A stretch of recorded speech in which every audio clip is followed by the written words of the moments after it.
गणेश कहते हैं कि आपने ही हमें कभी कहा था कि माता पिता तीर्थ यात्रा के इच्छुक हैं और बच्चे अपनी पत्नी को लेकर यात्रा को चले जाते हैं और माता पिता को कभी तीर्थ यात्रा नहीं कराते, तो उन बच्चों को तीर्थ यात्रा का फल तो नहीं मिलता, माता पिता की हत्या करने का पाप और लगता है।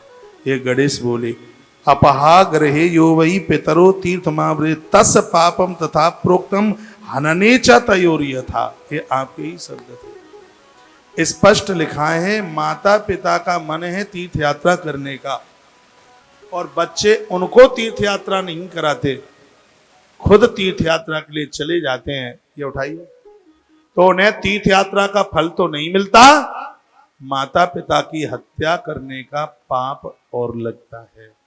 ये गणेश जी ने कहा, सो डब डबा के शंकर जी की आंख में आंसू आ गए। अब कुछ लोग बड़े चक्कर में पड़ गए होंगे, मैं आपकी दुविधा को बाहर करे देता हूं। हाँ, दुविधा में पड़ गए। यह बात बिल्कुल अकाट सत्य है। क्या सत्य है? अपने आप को बेच करके भी माता पिता को यात्रा करानी पड़े तो कराना चाहिए।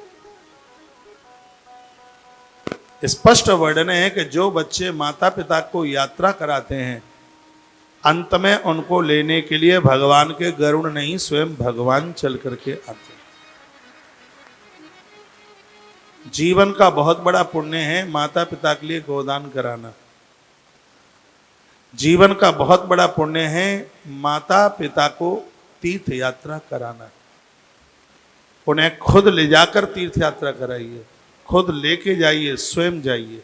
यहाँ बहुत ऐसे भाई लोग हैं जो अपने मम्मी पापा को लेके आए, ऐसे युवान भाई हैं जो अपनी माँ को लेके आए या अपने बाबूजी को लेके आए या दोनों को लेके आए। आप तो माता पिता के ऋण से मुक्त हो गए।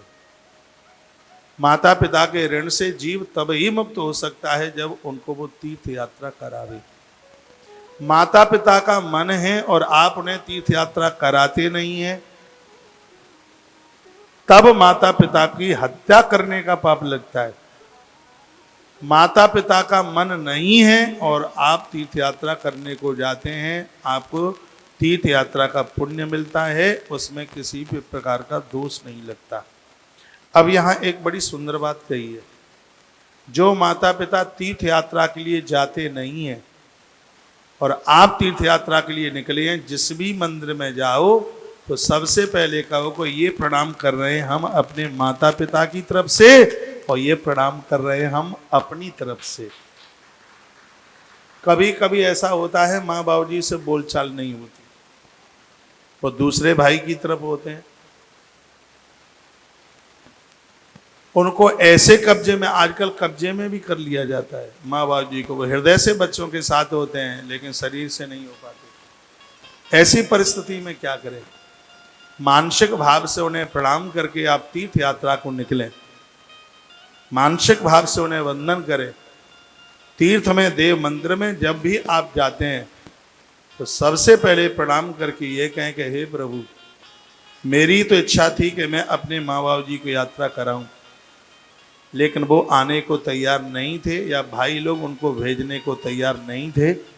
मैं इस तीर्थ यात्रा को जो भी फल प्राप्त करूं, ये मेरे माँ बाबू जी को समर्पित हो जाए, तीर्थ यात्रा करने का कोई दोष नहीं लगेगा। ये सब शब्द यहीं के हैं से महापुराण।